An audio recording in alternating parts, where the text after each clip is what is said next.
Welcome to my bedroom. Let's get intimate. Hold on, not like that. Buy me dinner first. Hi, I'm Dana Frost and welcome back to my channel. Today I would like to speak about how to meet your authentic self. Oh. So there's been a lot of talk about, how to be authentic. You have to be your authentic self. You have to fully be who you are. Do you know how? Do you know how to meet yourself? I thought so. That's why I'm here. So, the first step into meeting your authentic self, you have to be incredibly honest. Oh my gosh, you have to be very honest, and you have to approach this like if you're meeting a new person. So you have to be honest, you have to be open-minded, you have to be non-judgmental at all. No judgments, no criticizing. You have to have a radical self-acceptance for whatever it is you discover. And you just have to be curious about who you are, what you like. I'm pretty sure right now, if I were to ask you to write in the comments the answer to this question of who are you, you're gonna list your roles, your name, the expectations people have of you, but that's not who you are, right? So I'm gonna try to give you tips on how to meet yourself.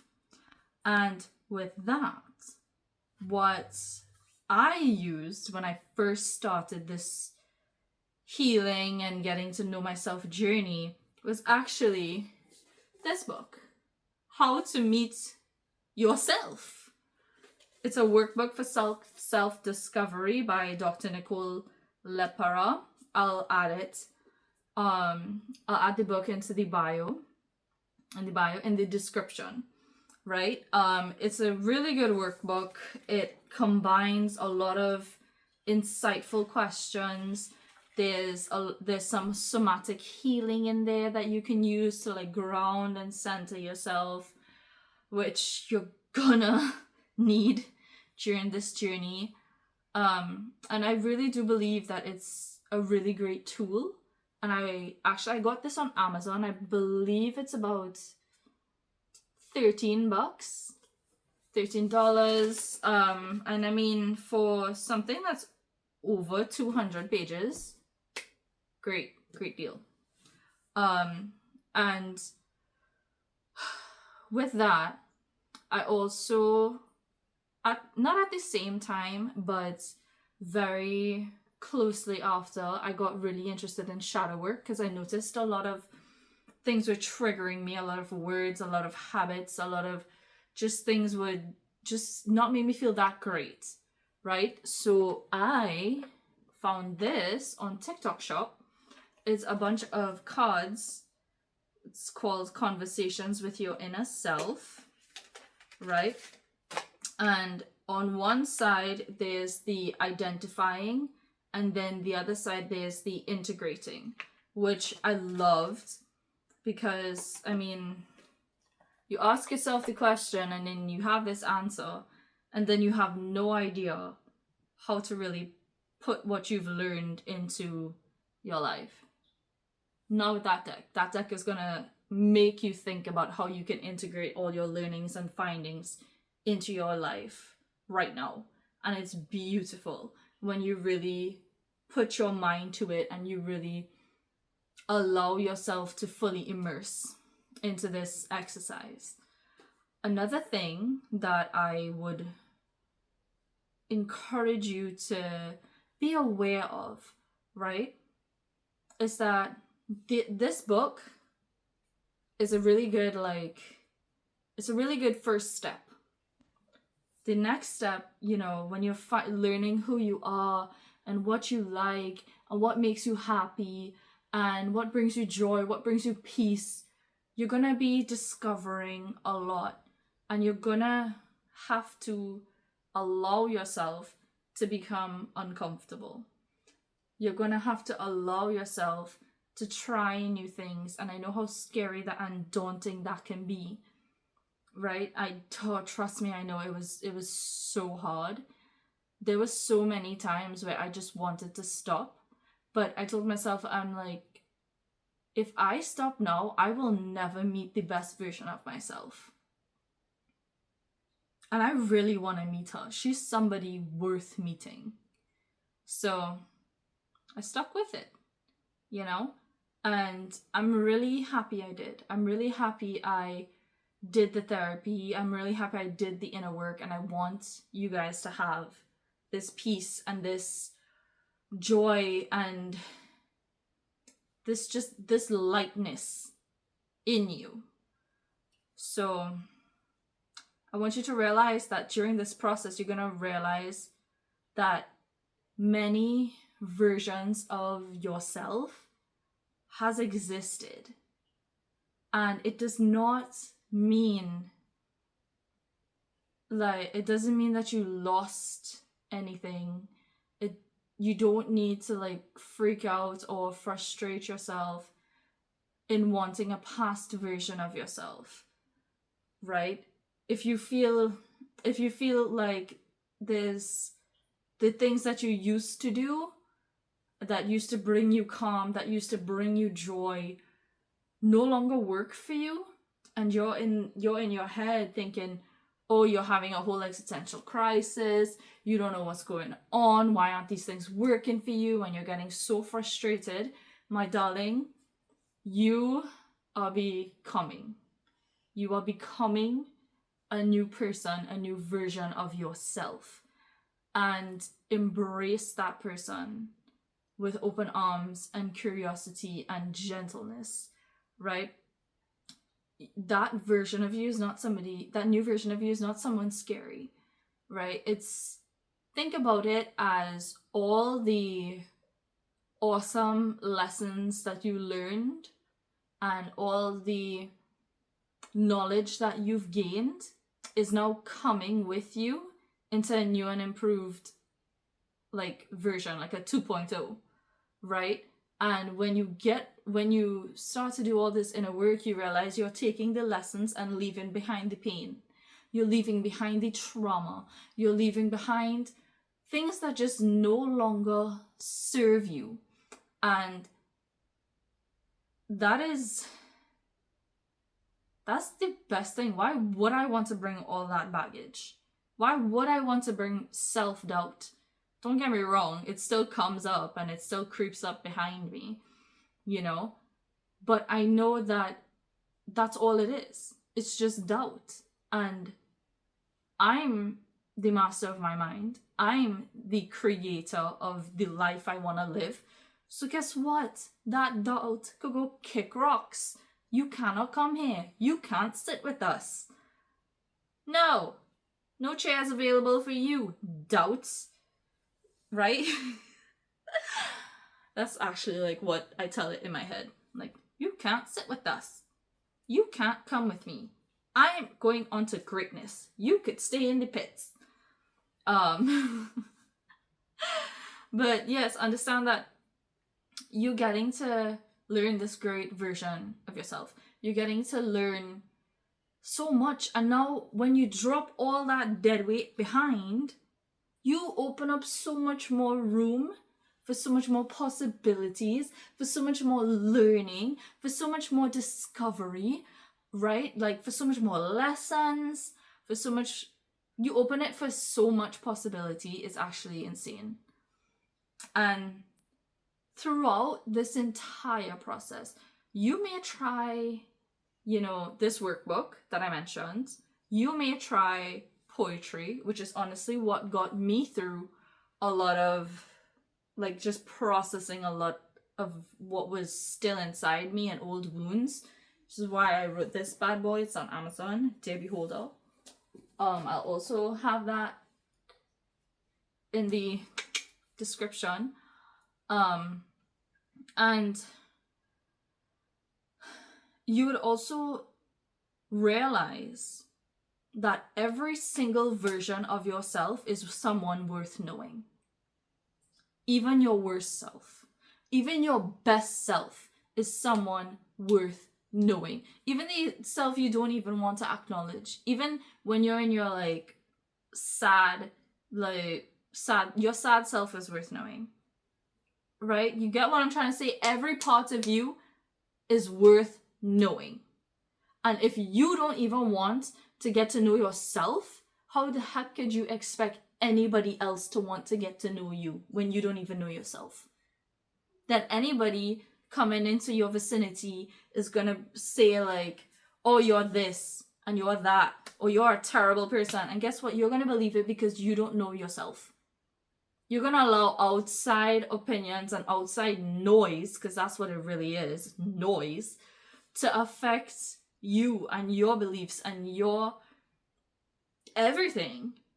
You know, it's gonna have you think that you're gonna end up being a people pleaser, which I don't blame you if you are. I know how hard of a journey it is to kick that, because I was kind of still am one, but at least I'm aware of it now. It's going to, during this finding your authentic self journey, you're going to realize at the end of it, you've always been someone worth knowing. You're going to feel like you have direction and you have purpose, right? You're going to feel more firmly rooted, not like you're drifting through the cosmos. You're going to feel a lot more security within yourself. You're going to have less tolerance for BS.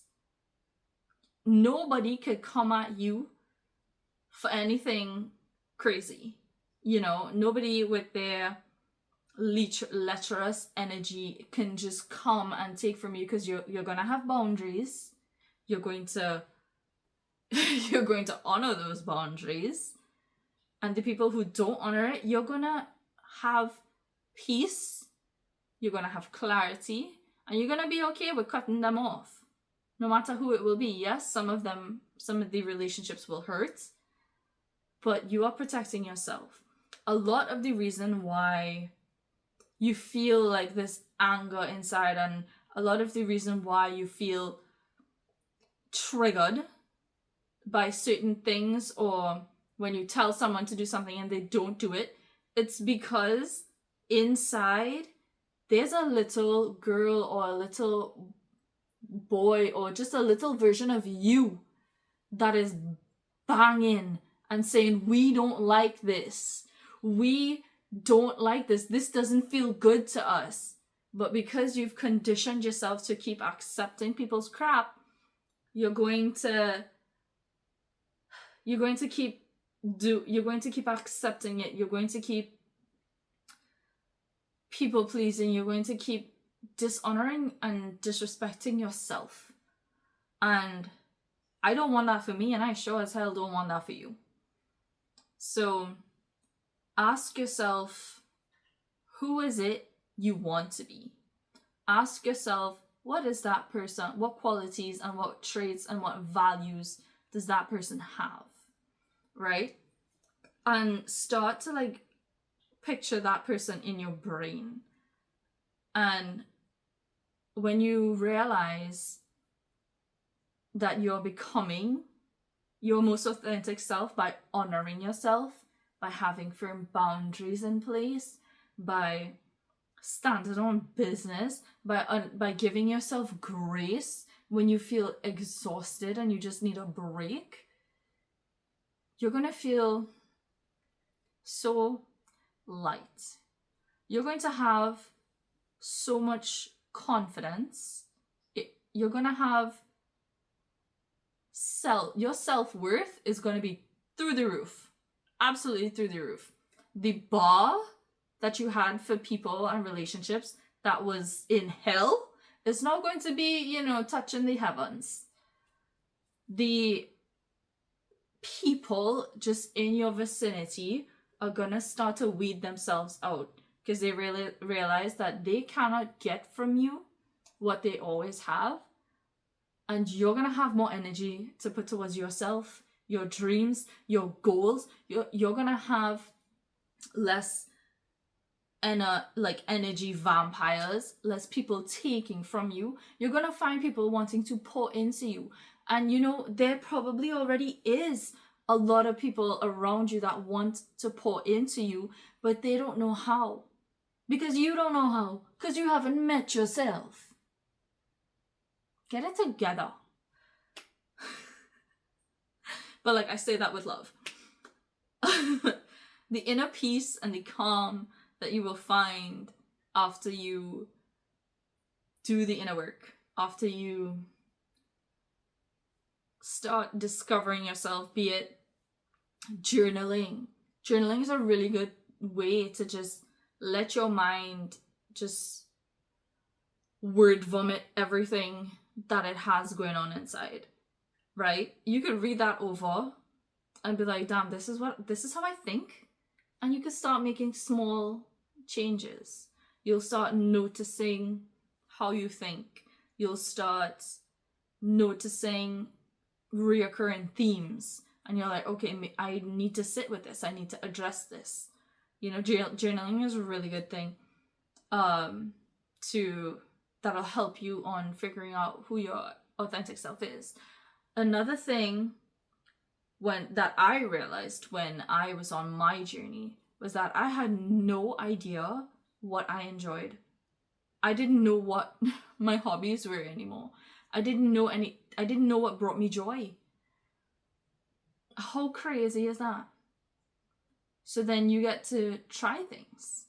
You get to go to paint and sip class by yourself, or maybe with a trusted friend. You get to maybe go on hikes. The world is so full of adventures that you can now get to try and see maybe long walks is your thing. Maybe writing poetry is your thing. Maybe photography is your thing. Maybe, a blog is your thing. You never know where this adventure could take you. And it's so exciting, and it's such a beautiful thing to realize, hey, I don't feel uncomfortable. I feel very uncomfortable with myself. I don't like this. Let's explore that. Let's see. I don't feel like myself. I feel like something's wrong. Let's explore that. That's all it is. You're just trying to get to know yourself and what makes you tick. Oh my God, that was a mosquito. And what makes you tick, what makes you joyful. You get to see who you are. You get to give comfort to the younger version of yourself who didn't get it. You get to heal all these open wounds. Aren't you tired of bleeding?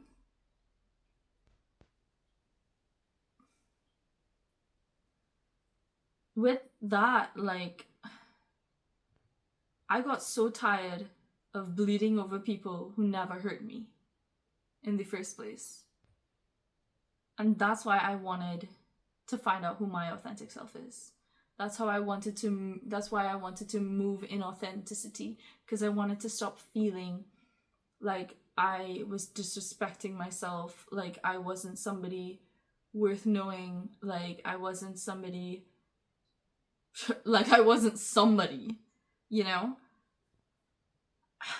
I wanted to reconnect with that part of myself that really and truly was love and was joyful and was so full of life. I no longer wanted to feel like a shell. I no longer wanted to feel like just my roles that I'm supposed to, take care of children, cook, clean. I'm supposed to work and then pay bills and die. No, there's so much more to life than that. And that's what I wanted. I wanted to figure out who I am, what it is I like, what I want out of this life. And I wanted to start to get it. And the first step was getting to know who I am.